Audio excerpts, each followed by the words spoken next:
Hello everyone, आज हम compensation demand curve discuss करेंगे। कंपनसेशन डिमांड कर्व जो है वो इंडिफरेंस कर्व के अंडर आता है और this curve shows a quantity of a good which a consumer by if his income compensated for the change in the price of commodity. ये क्या दिखाता है कि इनकम में, ठीक है, इनकम में जो इफेक्ट है अगर उसको हम एलिमिनेट कर देते हैं तो बेसिकली जो है एक कंज्यूमर बदली हुई कीमत पर किस तरह से वस्तुओं के लिए अपनी जो है वो मांग दिखाएगा। तो सामान्य शब्दों में हम बोल सकते हैं यहाँ पे in normal words we can say that compensated demand curve is the curve that shows how much quantity would be purchased at the changed price by consumer if income effect is eliminated. और income effect को eliminate करने के लिए हम दो approaches use करते हैं, स्टर्लस्काई और हिक्स अप्रोच। तो बेसिकली कंपनसेटेड डिमांड कर्व को समझने के लिए हमने मार्शल डिमांड कर्व और जिसको नॉर्मल डिमांड कर्व कहा जाता है और हिक्स और स्टर्लस्काई अप्रोच जो है या डिमांड कर्व जो है हमें यहाँ पे उसकी नॉलेज होनी चाहिए और इसके लिए हमें जो है इनकम इफेक्ट सब्स्टिट्यूटिव इफेक्ट जो है एज बेस लेना पड़ता है और तो उसका हमें पता होना चाहिए। तो बेसिकली मैंने यहाँ पे इसको जो है दिखाया है लेकिन थोड़ा सा कंजस्टेड हो गया है, तो मैं आपको ये अगले पेज पे बता देती हूँ कि किस तरह से हमारे पास ये इफेक्ट आएगा। तो आप इसको देख सकते हैं, जस्ट अ मिनट। ये देखिए आपको ये कर्व जो है बहुत अच्छे से जो है वो अब दिख रहा होगा। तो इसमें हमने जो है इसको दो कर्व में पैरेलल हम इसको दिखाएंगे। ये हमारे पास एक जो है एक यहाँ पे कर्व है, एक यहाँ पे कर्व है, तो इनको हम पैरेलल बनाएंगे। Just a minute.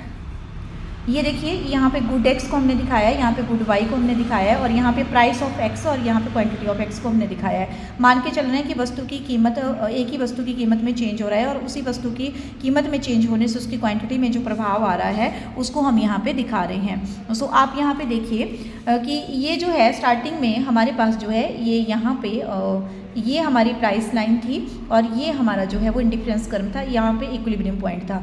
अब कीमत के कम होने से क्या होता है कि प्राइस ये जो प्राइस लाइन है ये एक्सपेंड हो जाती है ओ एक्स एक्सिस पे, क्योंकि एक्स वस्तु की कीमत में चेंज आता है। तो ये लाइन हमारे पास आ गई ए बी, ठीक है, और ये हमारा जो है इंडिफरेंस कर्व दूसरा आ गया और ये इक्विलिब्रियम पॉइंट आ गया।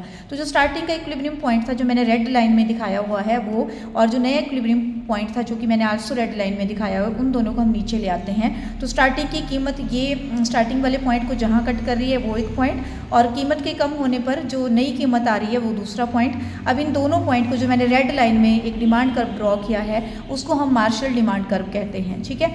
अब क्या हो जाता है, हम जाएंगे अब ब्लैक वाले पॉइंट पे। तो स्टर्लस्काई क्या बोलते हैं कि अगर हम इनकम इफेक्ट को सब्स्टिट्यूट करना चाहते हैं, स्टर्लस्काई को मैंने ब्लैक लाइंस में जो है वो यहाँ पे दिखाया हुआ है।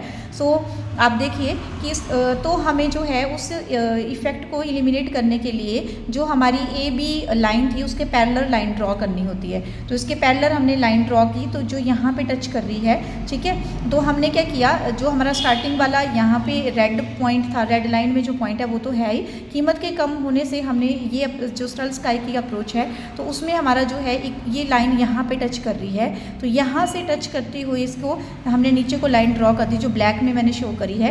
तो ये जो फर्स्ट वाला रेड पॉइंट था और जो ब्लैक में हमारे पास यहाँ पॉइंट आ रहा है उसको हम मैच करते हैं। D2 जो हमारे D2 डिमांड कर्व आया है उसको स्टर्लस्काई डिमांड कर्व कहेंगे। इसी तरह हिक्स की हम बात करें तो हिक्स को मैंने ब्लू लाइन में दिखाया हुआ है। आप देखिए हिक्स बोलते हैं कि पैरेलल लाइन खींचनी है, जबकि जो स्टर्लस्काई थे उन्होंने क्या बोला था कि पैरेलल लाइन खींचनी है, बट इस तरह से खींचनी है कि वो हमारे इक्विलिब्रियम पॉइंट को जो है वो टच करती हुई आए, है ना, जो पुरानी वाली हमारी बजट लाइन है उसे टच करती हुई आए। लेकिन हिक्स बोलते हैं कि बिल्कुल ही पैरेलल खींचनी है और इसमें वो टच करे ना करे इस चीज़ का आपने ध्यान नहीं देना है। तो वैसे ही हमने बिल्कुल समानांतर रेखा खींची जो कि जो है ब्लू कलर में देखिए यहाँ पे टच कर रही है। तो स्टार्टिंग वाला रेड पॉइंट ये था और इस ब्लू कलर की लाइन को जब हम नीचे लेके आ रहे हैं तो यहाँ पे ये टच कर रहा है। तो स्टार्टिंग के पॉइंट को देखिए ये वाला और ये वाला जो है ब्लू कलर में जो मैंने शो किया हुआ है D1 ये डिमांड कर्व जो है इसको हम हिक्स डिमांड कर्व कहेंगे और बेसिकली यही हमारी जो है वो कंपनसेटेड डिमांड है।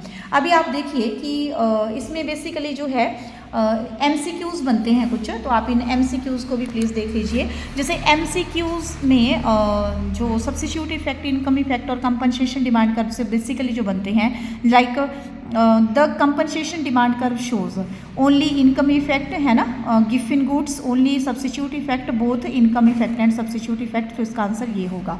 और द लाइन जॉइंटिंग, ठीक है, ये जॉइंटिंग है, the line jointing the points